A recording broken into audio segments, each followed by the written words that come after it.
Bart was threatened by Jimbo, so he started acting as a personal bodyguard for Jimbo's girlfriend, Shauna. When the snack shop owner harassed Shauna, Bart would step up to protect her. When Shauna felt sad because her boyfriend didn't notice her new haircut, Bart would sincerely compliment her. Bart went with Shauna to her beauty appointments. When Shauna got caught stealing, Bart took the blame for her. To thank Bart, Shauna took him into an abandoned store. Bart, here's my thank you gift. What could a girl have that Oh my god, it's just like Dad's!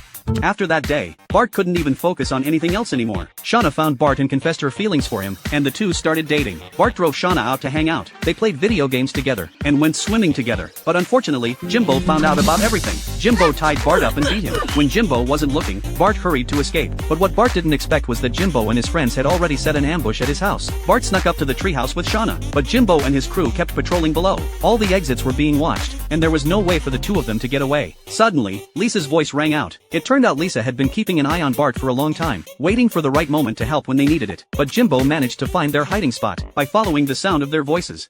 Bart tried to pull a prank on the street, but even a nearsighted old man saw through his little trick. Bart felt really discouraged because no one found his pranks funny. When he looked down, he spotted a coin on the ground. Turns out he'd actually fallen for someone else's prank instead. Unwilling to give up, Bart set his sights on pranking Ralph. Do I look stupid?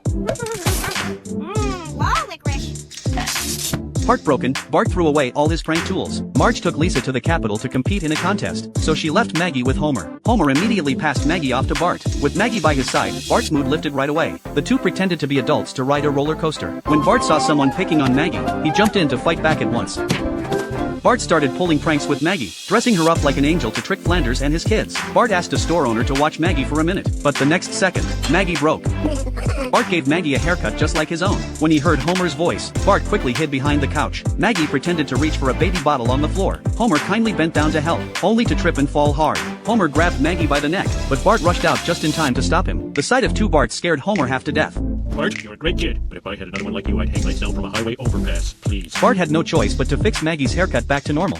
Bart spent $1,200 on a sheepdog named Liddy. Even Liddy's welcome gift was fruit it had picked itself. Liddy could even do backflips. The whole family would go walk the dog in the park together, and take Liddy to meet new friends. People nearby were soon drawn to Liddy's charming demeanor. Liddy was also amazing at catching frisbees, and everyone loved it. Bart gave Liddy special permission to sleep in his bed, while Little Helper had to stay by the door. The next morning, Bart got a collection call about his credit card bill. Scared by the threatening tone, Bart took Liddy to a deserted spot, and buried the credit card there. Bart thought that would solve the problem, but he never expected the debt collectors to come and clear out everything in his room. They even almost took Maggie away. The collector checked their list and noted the last item was a $1,200 dog. So they asked Bart if it was Little Helper. Bart looked out the window at Liddy, who was watering the flowers, then at Little Helper, who was busy causing trouble.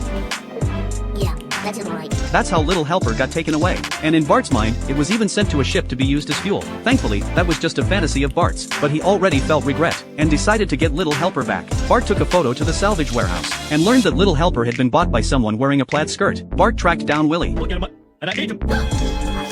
I ate his little face, I ate his guts, and I ate the way he's always working. Luckily, Willie hated Little Helper and had chased it away. Bart had to start searching everywhere, and finally found Little Helper in a backyard.